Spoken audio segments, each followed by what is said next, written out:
Thank you, Max, particularly for not sharing how many years I've been doing this work, because in the company of you graduates, it's never a good marketing ploy to appear too long in the tooth in a particular job. I have to say that coming in here today with that song, Pomp and Circumstance, brought me back to the Jubilee just last week. And you know, you probably think sometimes that my job is really glamorous and cool, and sometimes it is, but most of the time it isn't. And I was recalling listening to that music last week, being stuck with about 200,000 people in the forecourt of Buckingham Palace. We were there to see the Queen wave, which she did, and we had to get back through that crowd to get back to the station because we had a deadline, and we were blocked. There was no way of getting out. So I looked around, this crush of people, and I thought, okay, up over the fence, up over the bleachers that had been set up for the concert. So up went my cameraman, and we handed up the camera, and up went my producer, and she had jeans on. And then I looked at them and I thought, I have a dress on. How am I going to do this? And I looked at the crowd, and I looked at my watch, and I thought, okay, I gotta just up and over. So I climbed up the bleachers, hung on to the fence, and then thought, I can't do this. Like, I'm gonna bare my knickers here. And then I thought, well, I have no choice. So, and by that time the crowd was going, yeah, yeah, thousands of people with nothing to do, the Queen, and all with their cameras out.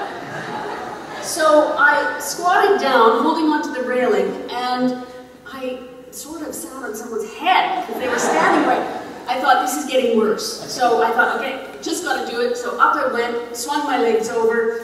Who knows what it looked like from behind. But did I not know that my cameraman, with whom I work in Syria and Libya and Afghanistan, was doing this to the crowd.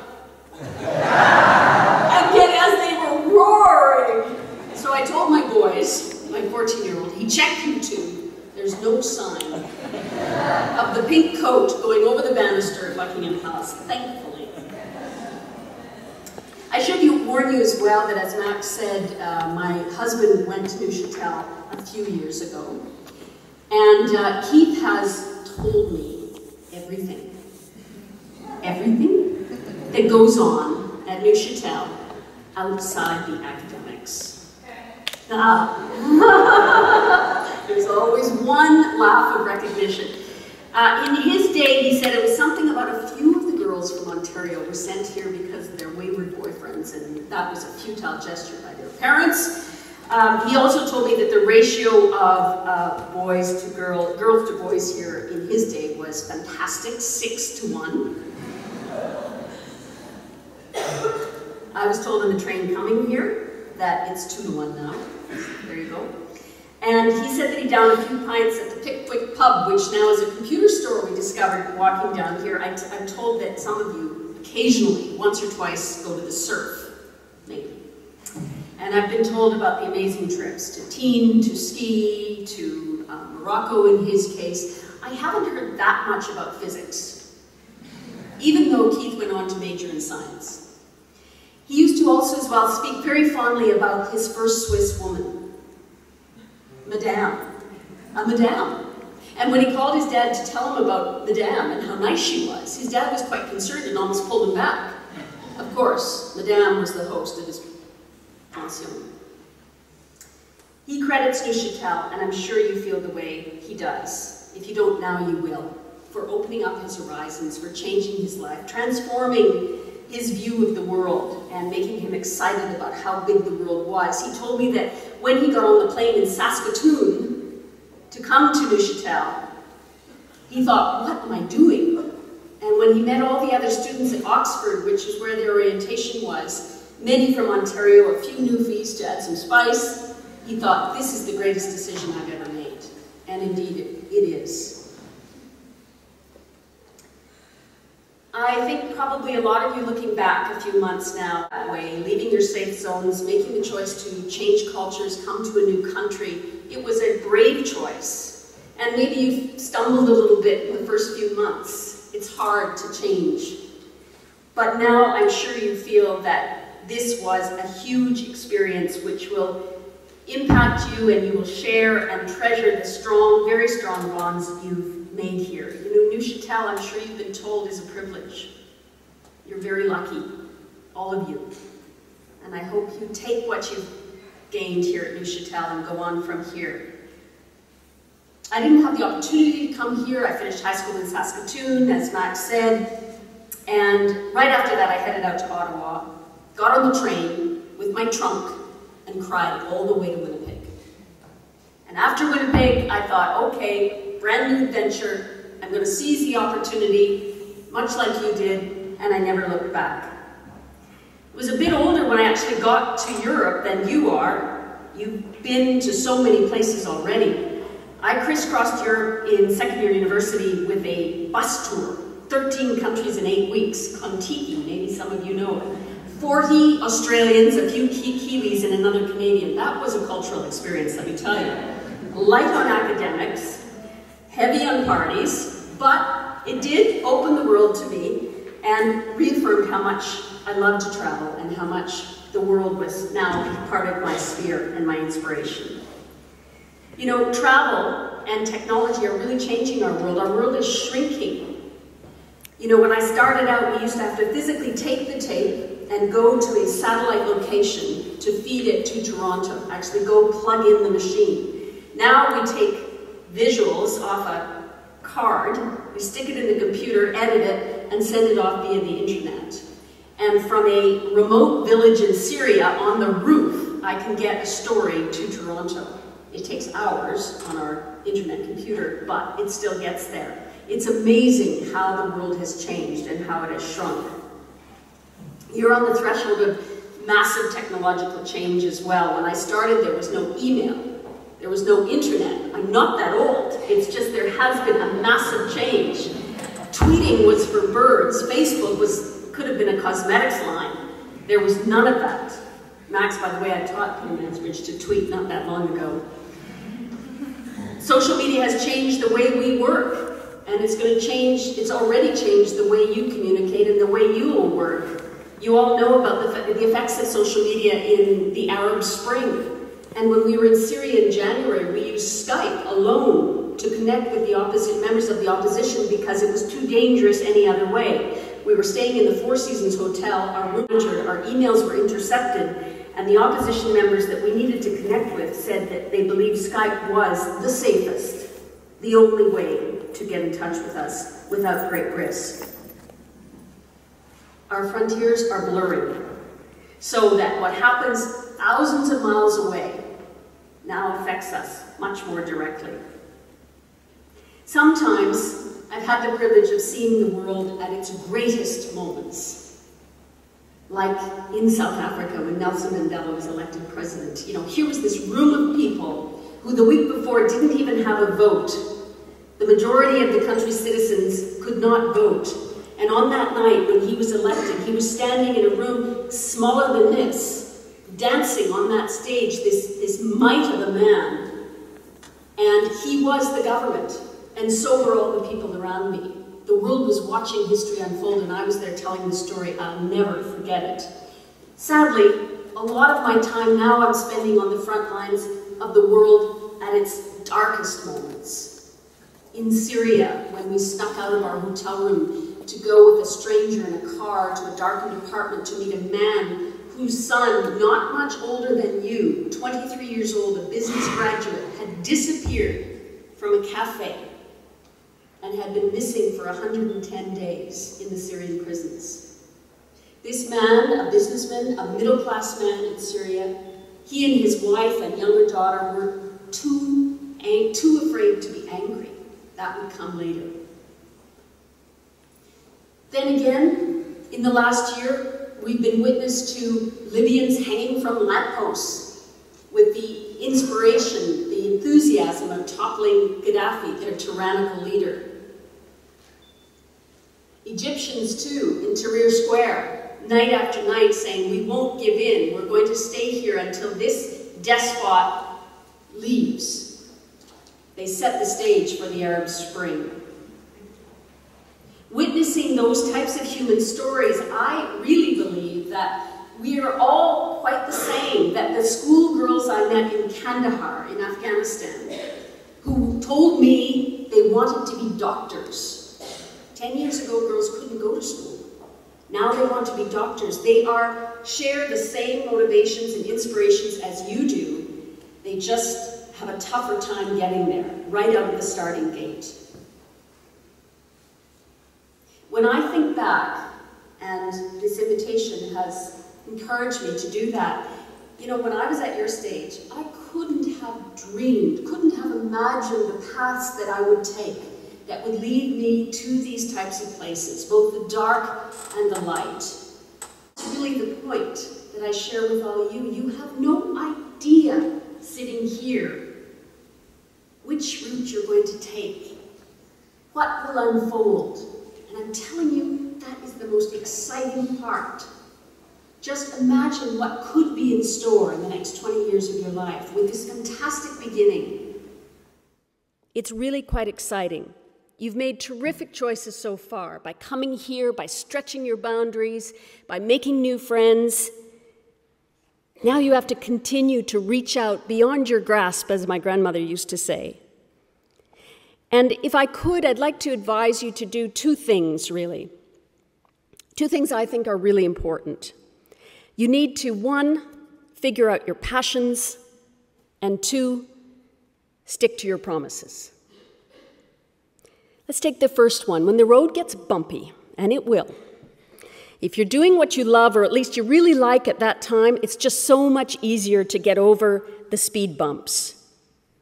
Figuring out what turns your crank is going to help set your compass. I couldn't say at your stage what my career would be exactly, but I knew the broad strokes of my passions. I loved to learn, I liked to tell stories, I disliked routine. I needed to find a career that would dovetail with that. Choices at your stage are about opening doors and walking through them. When I talk about the second thing, keeping promises, I don't mean I promise, promises you make to your parents or to your siblings or to your pets. I mean promises you make to yourself. Maybe some of you are saying, I want to make $1 million. Maybe $1 billion, as Keith said. It's $1 billion these days, Susan. Maybe. But let's talk about the goals from the soul first. Promises about being a really good and enduring friend to the people sitting next to you today. Promises to share your gifts and continue to volunteer, as I know some of you have. Promises to be a great parent or an aunt. And there are deeper, even tougher promises. I can tell you that there will be times when other people will try to snuff out your passions, who will try to tell you you're not as good as you think you are inside. And that's when you need to stick true to the goals you set for yourself. So I'm asking you to promise yourself when you fail, and you will, that you will wallow as long as you need, and then you'll struggle back. You probably have heard this before, but I can tell you it's true. You learn as much from failure as you do from success. I can tell you personally. It happened to me once, many times smaller, once dramatically. Midpoint in my career, great job, high-profile career, good salary, speeding along, really enjoying my job. One day I had this job that I'd had for 8 years, and the next day, out the door. No fault of my own. Budget, recession, layoffs. But getting to that point of, here I was one night, the next day I'm being asked to hand in my laptop, I can tell you it was devastating. Devastating. Not only that, but I was pregnant. My employer didn't know, with my second child. So here I was, wondering, okay, what's next? What was all this for? It was hard, really hard. And my husband, bless his soul, came up with the key in one of those dark moments. And he said, Susan, people can take your job away. They can't take your talent away. And that was really critical for me. It took a long time for me to figure that out and get back to where I wanted to be. But essentially, for reasons of your own or reasons for employers, your job can disappear. Your goal might get shadowed for a while, but your talent is with you. Your experience, your integrity stays with you, and that's what you carry forward. I have another promise that I suggest and challenge you to keep, and that is promise that if others whom you respect tell you you've screwed up, you'll listen. Because, you know, we can't always see our mistakes, our frailties, our weaknesses. But listen when you respect that person, because people may just try to take you down a notch for their own efforts. Today is a really happy day for you guys. You've accomplished a lot. You're going to celebrate, and I hope you do so with abandon tonight or in the coming days. Because there will be days when you may doubt what you've chosen. There may be days when you kind of trying to figure out your priorities and you're not sure you made the right ones. I remember one day in particular in Afghanistan, 2 in the morning, I know there's one person in this room at least who knows this experience, getting in the back of a Bison armored vehicle, going to a forward operating base in the dead of night because it's safer to travel on those roads at that time. My mobile goes off. Answer it. Mommy? It's my youngest. He's 7. Yes, Aiden? Mommy? He's crying. I said, what is it, Aiden? Mommy, I know there isn't an Easter bunny. I thought, okay, here I am in Afghanistan at risk because I chose to do this job. Was that the right choice? And the soldiers, they're saying, come on, Susan, we got to go, we got to roll. They roll, you got to go. So I thought, think fast. I said, Aiden, why don't you believe? He said, because I saw the empty Easter eggs at home. I had packaged up empty Easter eggs and chocolate eggs, and they were going to be filled on Easter morning. So, desperate for a solution, I said, Aiden, if you don't believe, you won't receive. And Aiden, bless his heart, there was a big pause and a bit of sniffling, and he said, well, okay, Mom, I don't believe as much as I used to. I've always thought if only we could convince the Taliban and Al-Qaeda and the despots of the world as easily, we'd be a lot better off. But it's about choices. You did have to ask yourself, what are you doing here when your son is having that moment? If you work it right, your life will be made up of many passions. Your work, your loves, your commitment to your families. Those are the things that make up a person. You don't want to put all your eggs in one basket, for sure. My father-in-law, Keith's father, used to say famously, the harder you work, the luckier you get. Luck just doesn't happen. You have to be ready to seize the opportunities. I like to say you only regret the things you didn't do. Think now for a second. Think now if you had given in to some of your doubts, some of you about coming here, what you would have missed. It was a difficult choice. But just think of the regret you might have had if you knew this experience and had closed the door to it. So take that courage into your life going forward. Don't settle for anything less than the promises you make to yourself. Don't settle for it. You're going to spend a long and productive life. Decide what it is you want to put in that life. Keep your compass pointed in that direction. I don't have many regrets. A few, but not many. I do have one regret, though, and that is I wish I'd paid a little more attention to Hockey Night in Canada.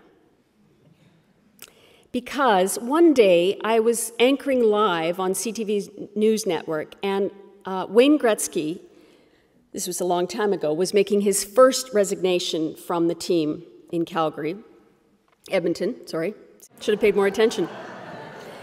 And I got sprung with this story, live, he's going to retire, and you're on, and you're going to talk for 2 hours about Gretzky and his retirement. I said, no, you got the wrong girl. Do I look like a sportscaster? No. Sports and celebrities, not my thing. Wars, yeah, no, sports. Yeah, it'll be fine, Susan. We've assembled a highlight reel of Wayne Gretzky, this fabulous hockey player's best moments. said, okay, that doesn't help me too much. And we're bringing in his dad to sit with you on the set live, and he's going to tell you all about these great moments. I said, okay, I think I can do that. So sure enough, Walter Gretzky, a prince of a man, comes in, sweetheart of a guy, sits down. We start going, your son's retired, must be a big day for you. Yes, it is, Susan. Said, so we have some of your son's greatest moments, and just walk through those for me. You know, walk me through those. Great line. He said, I'd love to, but I'm sorry, dear, I've had a stroke and I don't remember very much. And at that point, I thought, all those years, I should have been watching Hockey Night in Canada. So the next 2 hours, I'm afraid, were a lot of, look at that, wow, great shot, amazing goal. With my director in my ear giving me a few pointers here and there, I wanted to drop through the floor, I can assure you.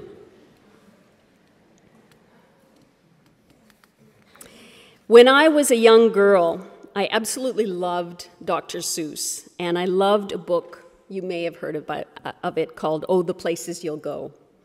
And it really is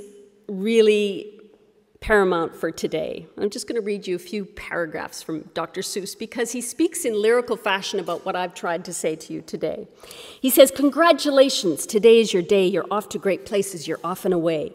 You have brains in your head. You have feet in your shoes. You can steer yourself any direction you choose. You're on your own. You know what to do. And you are the guy or the gal who'll decide where to go. I'm sorry to say, but sadly it's true that bang-ups and hang-ups can happen to you. You can get all hung up in a prickly perch and your gang will fly on and you'll be left in the lurch. You'll come down from the lurch with an unpleasant bump and the chances are then that you'll be in a slump. And when you're in a slump, you're not much for fun. Unslumping yourself is not easily done. Will you succeed? Yes. You will indeed. 98.75% guaranteed. So, you're off to great places. Today is your day. Your mountain is waiting. So get on your way. One more I'd like to leave with you, and that is something that filtered in my upbringing. I'm not sure exactly where, but it's something I've tried to live by, and that is, to whom much is given, much is expected. Please focus on that. Bon courage, bon travail, have a great day and a great graduation, and thank you for your interest.